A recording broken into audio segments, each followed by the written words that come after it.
There are moments in live performance that nobody talks about, not because they didn't happen, not because the people who were there don't remember them, but because they exist in that uncomfortable space between the official story and the real one. The gap between what the world was told and what actually occurred in those specific minutes on that specific stage. This is one of those moments. This is Il Volo Echo, and today we are talking about the night Il Volo were booed off stage. What led up to it? What happened in real time? And what it revealed about these three men that no triumphant performance ever could. Before we get into the specifics, let me address the question that some of you are already asking. Is this real?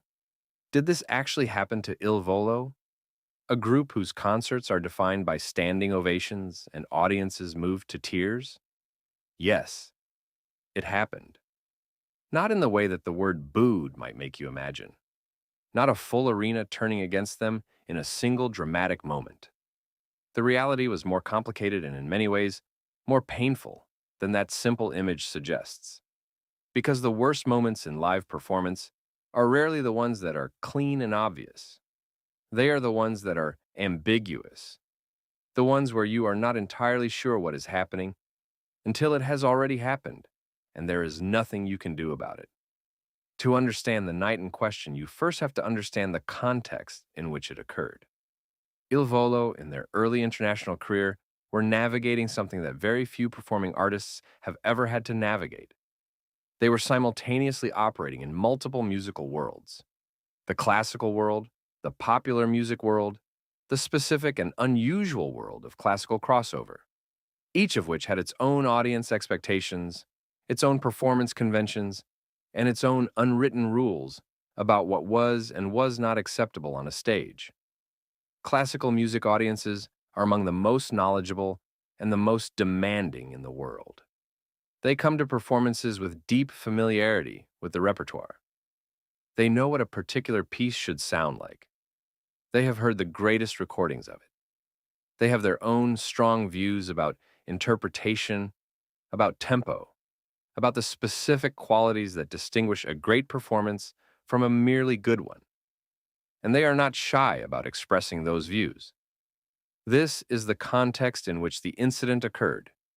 A performance in a European venue, one with a strong classical music tradition and an audience that reflected that tradition, where the expectations of the room and the reality of what Il Volo was there to deliver were not perfectly aligned. The venue had booked Il Volo at a moment when their international profile was growing rapidly, but before the full scale of their American success had filtered back into the European classical establishment's understanding of what they were. The promoters had positioned the concert in a way that attracted a significant number of traditional classical music listeners, people who came expecting something closer to a conventional opera recital than a classical crossover concert. What they got was Il Volo, which is extraordinary, but which is also for an audience expecting something specific and traditional, unexpected in ways that can produce reactions that no performer wants to experience. The first sign that something was wrong came early in the concert, not booing, not yet, but a quality of stillness in the audience that was different from the respectful attention of a classical music crowd, fully engaged with what they were hearing. A stillness that had an edge to it, a reservation, a withholding of the warmth that Il Volo's performances usually generate almost immediately. All three of them felt it. Experienced performers develop a sensitivity to audience energy that operates below the level of conscious thought, an instinctive reading of the room that tells them before any specific signal has been given, whether the connection is there or not. That night, the connection was not there. Not with the entire audience, not with the portion of it that had come with specific expectations that the performance was not meeting. The repertoire choices that had been made for that particular concert, calibrated for the audiences that had been responding most powerfully to Il Volo in other markets, did not land the same way with this crowd. Songs that had produced standing ovations in American concert halls felt, in this room, like a mismatch between what was being offered and what was wanted. And then, during a moment between songs, in the silence that in a good concert is filled with anticipation, and in a difficult concert feels like something else entirely. It happened.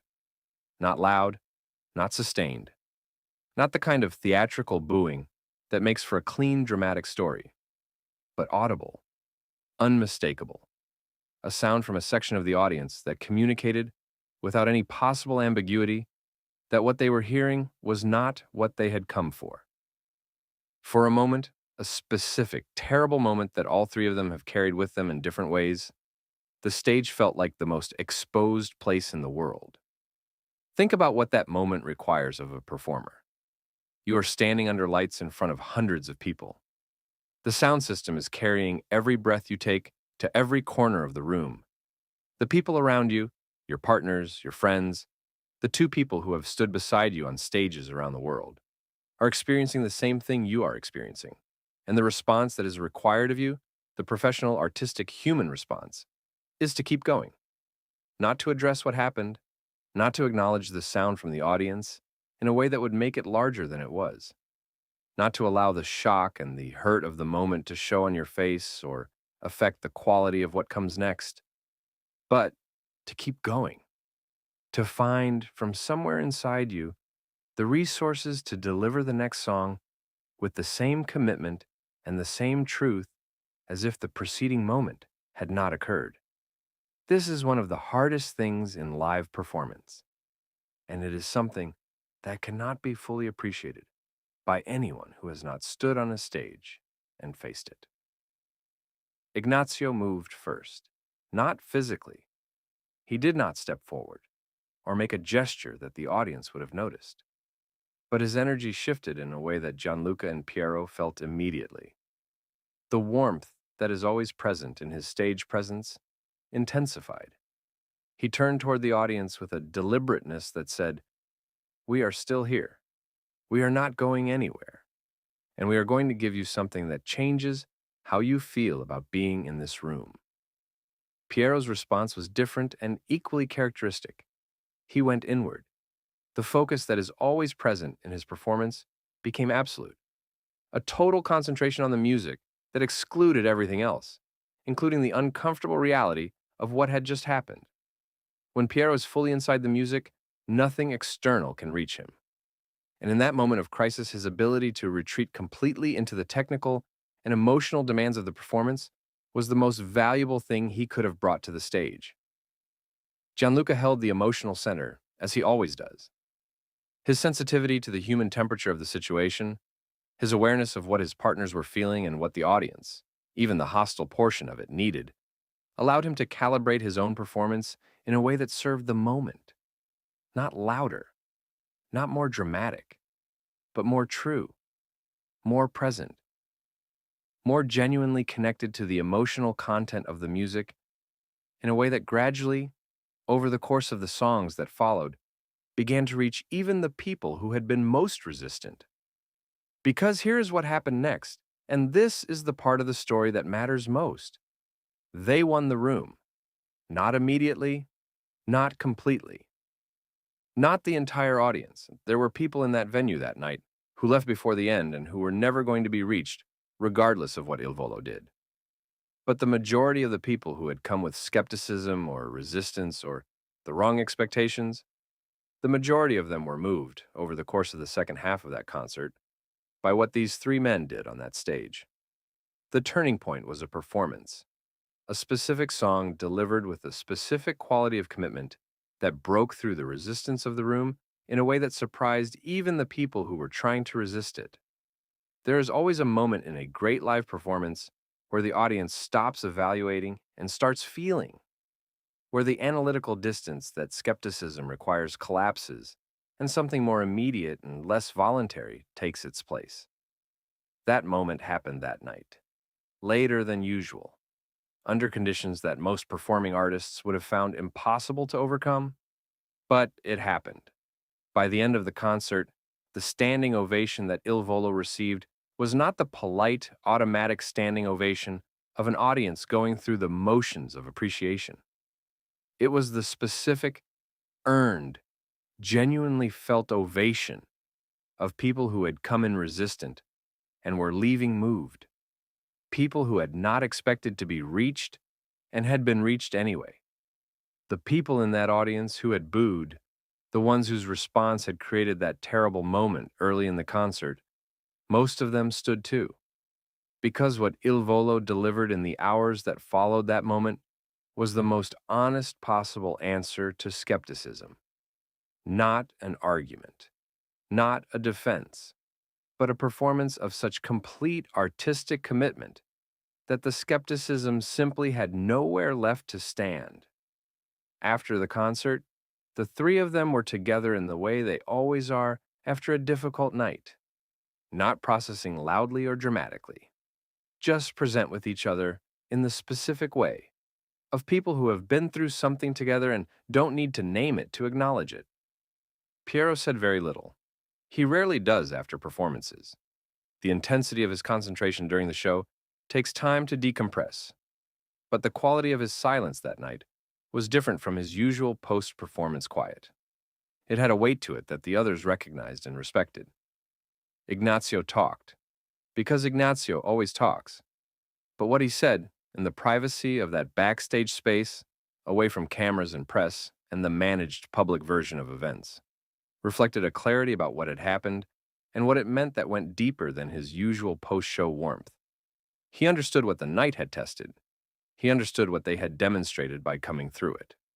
Gianluca listened to both of them, and in the morning, when the distance of a night's sleep had given him the perspective that the immediacy of the experience had made impossible, he said something that the others have never forgotten.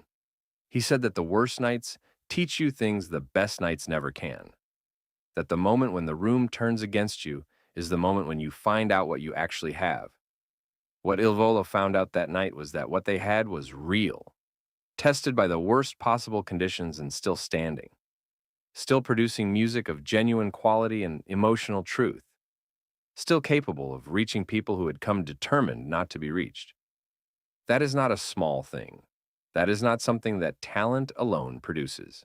It is the product of 15 years of discipline, friendship, and an unshakable commitment to the music that no single difficult night could diminish. The booing that happened early in that concert was the worst moment of their live performance career, and the recovery that followed it was among their finest.